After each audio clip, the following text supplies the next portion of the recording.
अस्सलाम वालेकुम, welcome to my official YouTube channel.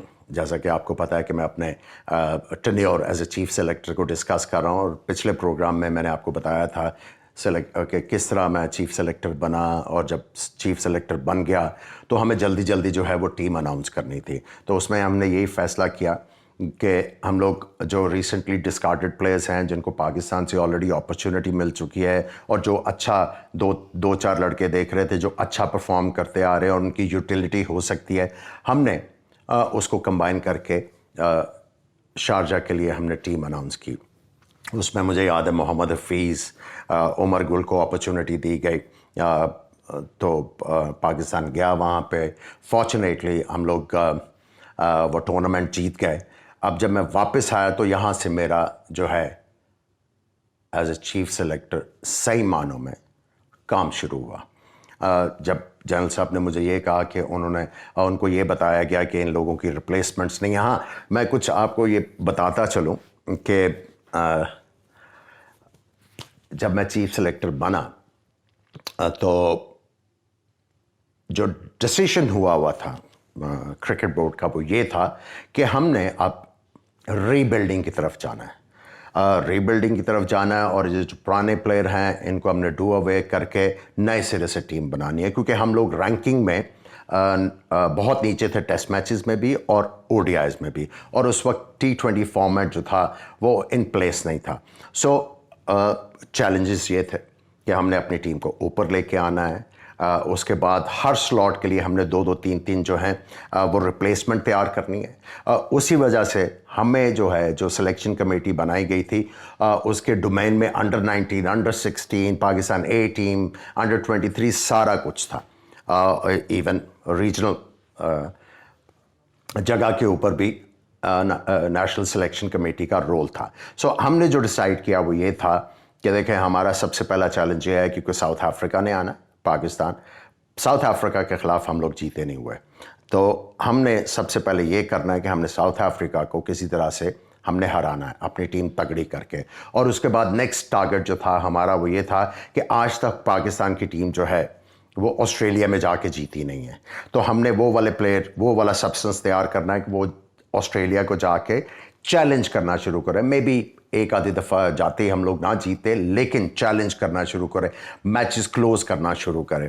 तो उसके लिए हमें कैसे प्लेयरों की जो है वो ज़रूरत होगी, तो वो ये चीज़ें हमने अपने टारगेट पर रखी, और obviously rebuilding for the next world cup. So ये चीज़ें सामने रख के तो हमने अपनी वर्किंग स्टार्ट की। मुझे याद है कि शारजा कप के बाद मैंने पूरे पाकिस्तान से जो टॉप परफॉर्मर थे उनको जो है इनवाइट किया फॉर ट्रायल्स।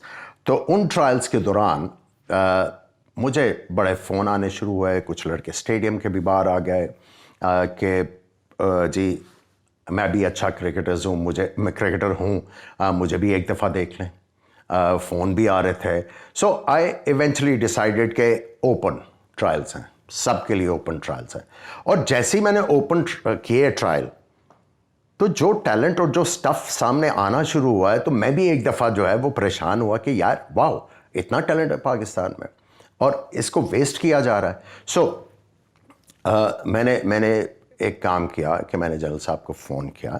मैंने कहा, जनरल साहब आपको ये बताया गया था कि पाकिस्तान में तो रिप्लेसमेंट नहीं है ये पुराने प्लेयरों की, और उसके साथ साथ इतना टैलेंट है पाकिस्तान में, तो ये तो हम गाड़ी को बड़े आराम से चला लेंगे। तो मैंने जनरल साहब से रिक्वेस्ट की कि बहुत ज़्यादा प्लेयर्स आ गए हैं और कुछ आउट स्टेशन प्लेयर्स भी हैं, तो काइंडली इनकी अकोमोडेशन का बंदोबस्त करवाया जाए। कुछ लोग थे वो बहुत ज़्यादा रिलक्टेंट थे इस चीज़ के ऊपर, जो पाकिस्तान क्रिकेट बोर्ड के उस वक्त कुछ लोग थे कि इतने प्लेयरों को कहाँ पे एडजस्ट किया जाए। तो मैंने जनरल साहब से रिक्वेस्ट की, तो उन्होंने झाड़ पे ला के उन्होंने कहा कि दिस इज़ योर जॉब, आप सबका बंदोबस्त करें। और मुझे याद है कि जनरल तौकीर साहब इतने जनरस थे कि उन्होंने कहा कि यार इनकी डेलीज़ भी दें ताकि ये अच्छे तरीके से खाना पीना कर सकें, और जितने दिन भी आप इनको रखना चाहते हो रखो। मैं इसको थोड़ा सा आगे करूँगा। एक और चीज़ मैं भूल गया, वो मैं आपके साथ शेयर करता हूँ। मुझे बड़ा कहा गया कि जी मैंने प्लेयरों के से बदला लिया, ये जो जिनके साथ मैं खेलता था, ब्ला ब्ला ब्ला, बड़े मेरे ऊपर इल्ज़ाम लगे। लेकिन लोगों को ये नहीं पता था कि ये کرکٹ بورڈ کی ڈیسیشن تھی. اور مجھے آج بھی یاد ہے کہ جب میں پہلی ٹیم جب سلیکٹ کی تو جب میں اناؤنس کر رہا تھا تو پہلی دفعہ کسی چیف سلیکٹر نے سارے میڈیا کو بلا کے تو ٹیم اناؤنس کی تھی.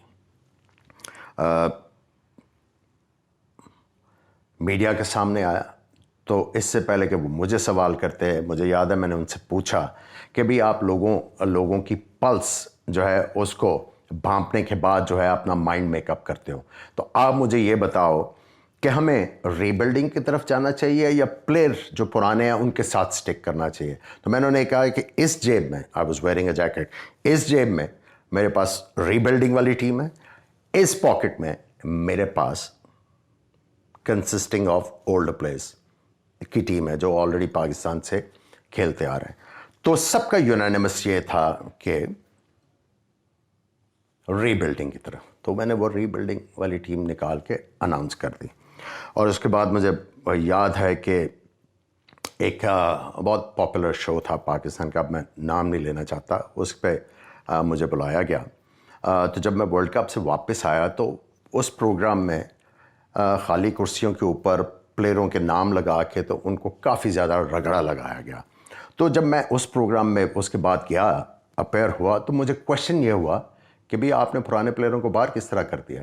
تو میں تھوڑا سا ہنسا. میں نے کہا جی آپ تو یہ چند دن پہلے یہ پگڑیاں اچھال رہے تھے تو اب آپ یہ کہہ رہے ہیں کہ جی میک اپ یور مائنڈ. اب جب آپ پہلے کہہ رہے تھے کہ ان کو پرے کر دو اب آپ کہہ رہے ہیں یہ کرو. خیر میں تھوڑا سا کلیئر کرنا چاہ رہا تھا کہ this was not my decision. ہوتا ہے کہ پلیئر کا ٹائم جو ہے وہ آپ کو پتہ لگ جاتا ہے, بھانپٹوں والوں کو پتہ لگ جاتا ہے کہ اب یہ ٹیم کے اوپر لائبلٹی ہے. ہم نے کافی زیادہ لائبلٹیز پالی ہوئی تھی جس کی وجہ سے ہمیں امبیرسمنٹ ہوئی. خیر میں نے پورے پاکستان سے پلیئر بلائے, اس میں فیصل اطہر, عاصم کمال, اس کے بعد مجھے نام بھول گیا, اتنا زبردست پلیئر تھا جس نے اپنے ڈیبیو کے اوپر ایچ اننگ 100 کیا تھا.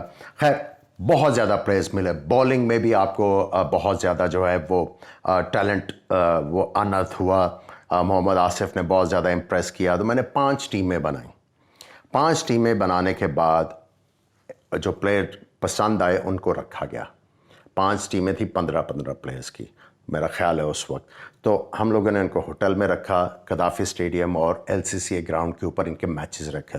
ٹرننگ ٹریک, گھاس والی وکٹ, بالکل فلیٹ وکٹ, اس کے اوپر ان کو آپس میں میچز کھلانے کے بعد وی گیج دا پلیئرز.